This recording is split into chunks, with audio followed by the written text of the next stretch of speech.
Hello everyone, welcome to your YouTube channel Civil Service Education जहां आपको UPSC and other civil service examinations related current affairs और भी बहुत कुछ मिलेंगे।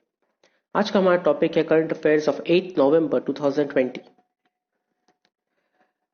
जो Biden elected 46th president of the United States. आज का सबसे पहला पॉइंट यही है, Joe Biden has become the 46th president of the United States. Democratic candidate Joseph Robinette Biden Junior was elected the 46th President of the United States on November 7th, beating incumbent US President Donald Trump. Donald Trump को उन्होंने हरा दिया जहां पे 270 seats की जरूरत थी और हम लोग 3 दिनों से ये देखते आ रहे थे कि जो बाइडेन 264 में अटके हुए थे। एट लास्ट कल उन्होंने 270 क्रॉस करके 290 सीट अपने नाम कर ली और he became the 46th president of the United states. और उनके साथ साथ जो वाइस प्रेसिडेंट बनी है वो फर्स्ट फीमेल वाइस प्रेसिडेंट बनी है यूनाइटेड स्टेट्स की, and she is an Indian American and African American vice president because her mother was Indian and her father was African, so she is Indian African and Indian African American vice president.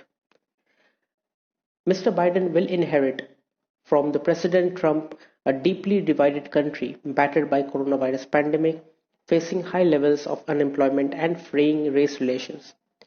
Donald Trump ने पूरे देश को दो divide कर दिया था, corona virus को उन्होंने नहीं रोक पाए और अनएम्प्लॉयमेंट बहुत ज़्यादा बढ़ गया था उनके रहते हुए, and there was many race relation frayings, मतलब बहुत रेसिज्म हुआ, बहुत रिलीजियन कास्ट कलर लेके बहुत ज़्यादा रेसिज्म हुआ है डोनाल्ड ट्रंप के रहते हुए।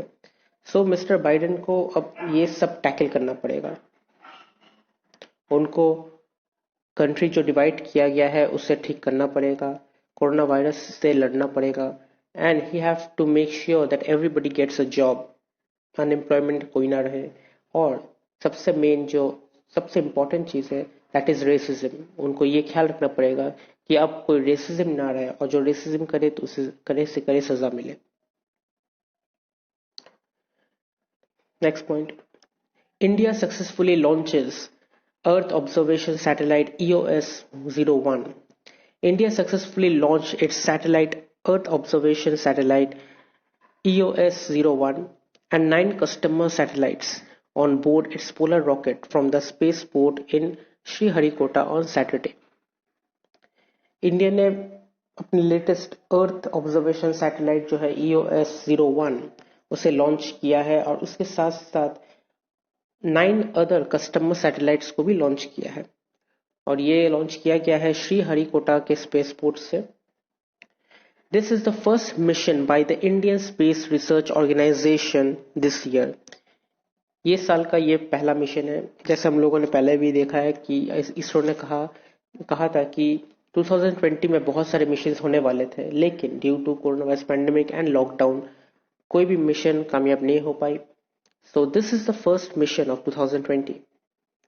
EOS-01 is intended for application in agriculture, forestry and disaster management support, the space agency said. Space agency ने ये कहा है कि EOS-01 agriculture related, forestry related and disaster management related support देगी। जैसे हम लोगों ने पहले कहा था कि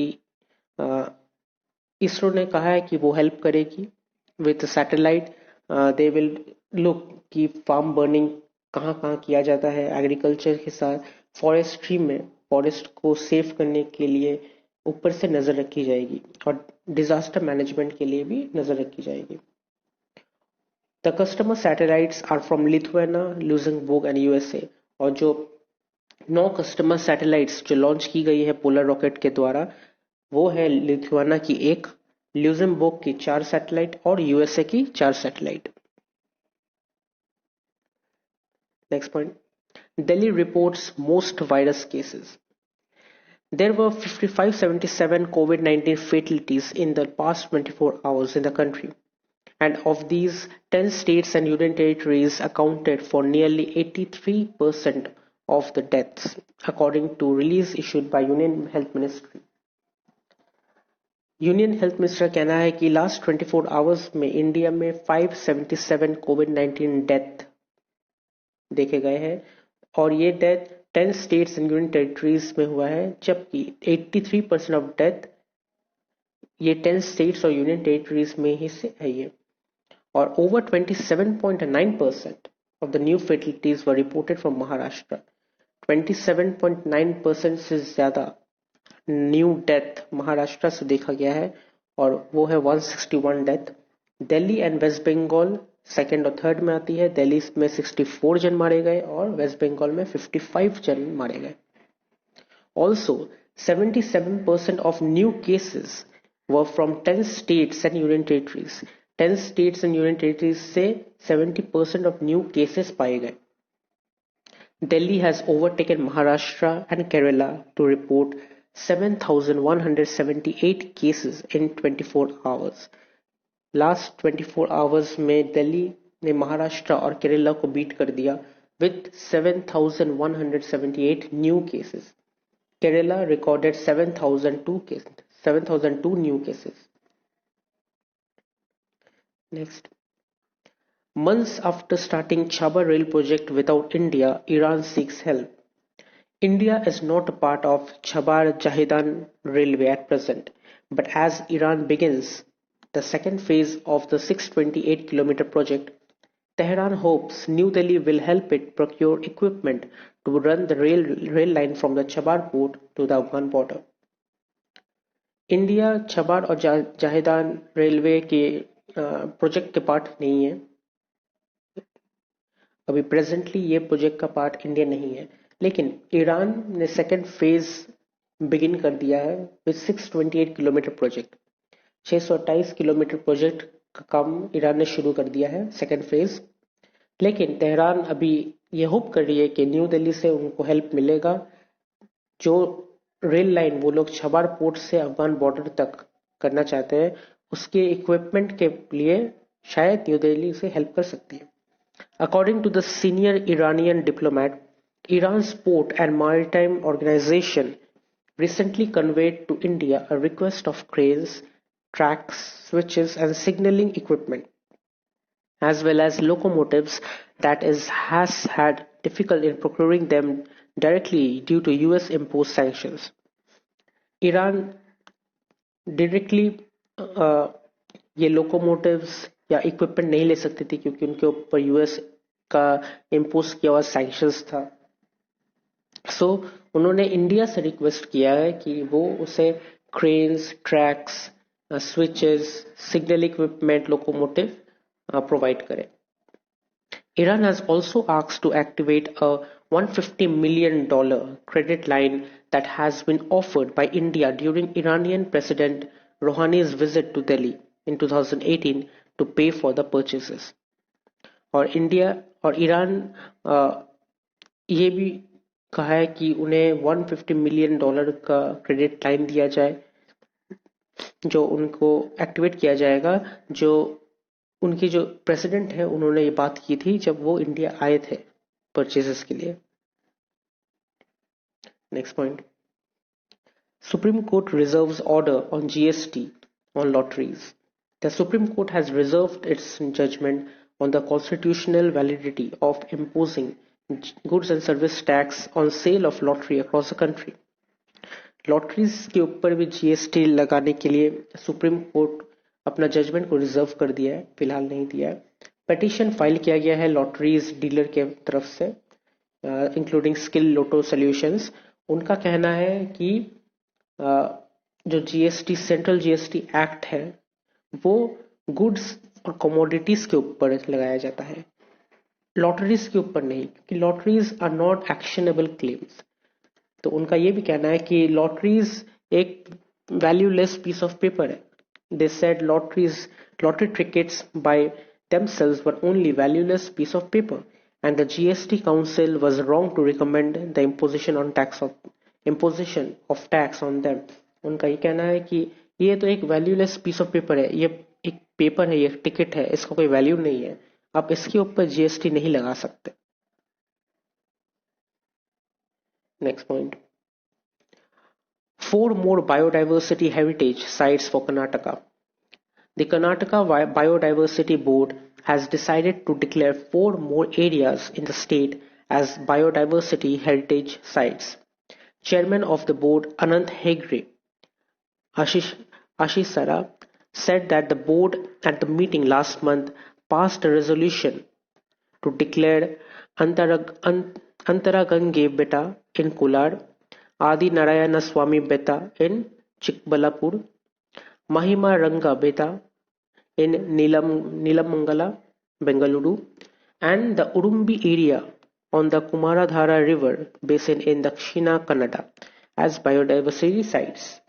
तो ये सब जो एरिया है, ये चेयरमैन ऑफ बोर्ड जो अनंत हेगड़े आशिहारा है, उन्होंने कहा है कि ये सब एरिया को बायोडाइवर्सिटी हेरिटेज साइट्स डिक्लेयर कर दिया जाएगा। बायोडाइवर्सिटी हेरिटेज साइट्स क्या होता है? ये वो इकोसिस्टम होता है जो बहुत ही यूनिक होता है और बहुत ही फ्रेजाइल होता है।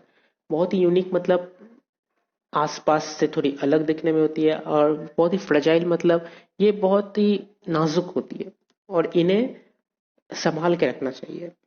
और ये सब इकोसिस्टम क्या कंटेन कर सकती है? मरीन इकोसिस्टम हो सकता है। मरीन इकोसिस्टम मतलब जो वाटर इकोसिस्टम होता है, जहाँ पे वाटर बॉडीज होते हैं, बहुत सारे पॉन्ड होते हैं या रिवर टाइप होती है, वहाँ पे बहुत सारी मरीन एनिमल्स होती है, फिश होते हैं बहुत टाइप के, टर्टल्स होते हैं, टॉर्टोइस होते हैं, बहुत कुछ होता है। या फिर कोई कोस्टल और इनलैंड वाटरवेज होता है। कोस्टल मतलब जो बीच टाइप होता है, और इनलैंड होता है जो आप जो वाटरवेज दो शहर के बीच से जा रही हो, या बहुत ही यूनिक वे से जो वाटरवे जाती है, जैसे कि वो वाटरफॉल हो, ऐसा कुछ। और टेरेस्ट्रियल एरियाज, ये सब को बायोडाइवर्सिटी हेरिटेज साइट्स डिक्लेयर किया जाता है। और अभी कर्नाटका में 4 और बायोडाइवर्सिटी हेरिटेज स्टेट्स डिक्लेयर कर दिए गए। Next, delivery of COVID-19 vaccines poses a huge challenge. The government recently said it will procure the vaccine and distribute it under a special COVID-19 immunization program to 4 categories of people, free of charge. Government ने कहा है कि कोविड-19 immunisation जो vaccine है वो 4 category people को free of charge दी जाएगी। The priority groups named as health care professional including doctors, nurses and ASHA workers. जो पहली कैटेगरी है वो है health care professional including doctors, nurses, ASHA workers. Second categories that includes frontline workers including police and arm force.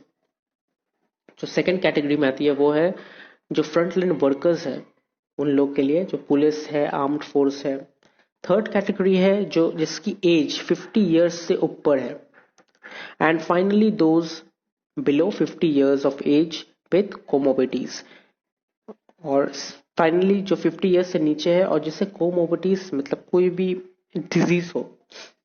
But a bigger challenge comes in the form of keeping the vaccine at ultra low temperature during distribution. 4 categories में divide करना it's okay, ये challenge है, ठीक है, लेकिन इससे ज्यादा challenge है कि ये सब वैक्सीन को अल्ट्रा लो टेम्परेचर में डिस्ट्रीब्यूशन करना। Most of the covid vaccines, the RNA vaccine in particular, that are in the advanced stage of phase 3 trials required minus 70 degree Celsius to minus 80 degree Celsius cold chain. बहुत सारे जो कोविड-19 vaccine है उन्हें एक अपना temperature चाहिए होता है डिस्ट्रीब्यूशन या स्टोरेज के लिए। फॉर एग्जाम्पल आरएनए वैक्सीन को अगर देखा जाए पर्टिकुलरली, तो उनको -70 डिग्री से -80 डिग्री तक का टेम्परेचर चाहिए होता है। The Ebola vaccine too requires the same kind of cold storage. तो Ebola vaccine जो है उसे भी cold storage ही चाहिए होता है। Next point, dumping by Vietnam hits Indian pepper. Indian pepper has suffered a sharp erosion in domestic price as unrestricted dumping of Vietnamese pepper via Nepal and Sri Lanka has gained momentum in the last couple of years, planters said. Planters का कहना है कि last couple of years में जो नेपाल और श्रीलंका से Vietnamese paper आते थे वो अभी इरोजन होने लगी है, बहुत शार्प इरोजन होने लगी है और डोमेस्टिक प्राइस उसका बढ़ने लगा है. The Indian spice that commanded a price as high as 694 rupees per kg in 2016-17 had been hovering uh, in the 350 to 400 rupees range in the last couple of years before it declined further to 322 at the start of November. तो अभी देखा गया है कि जिसका price 694 rupees था 2016-17 में, अभी वो लास्ट नवंबर में देखा गया है कि उसका दाम गिर के 322 रुपीस पर केजी हो गया है. Next point, important days. और 8 नवंबर का कोई इंपॉर्टेंट डेज है नहीं. सो अगर आपको ये वीडियो अच्छी लगी तो आप इससे लाइक कीजिए, कमेंट कीजिए, शेयर कीजिए और सब्सक्राइब जरूर कीजिए. Thank you.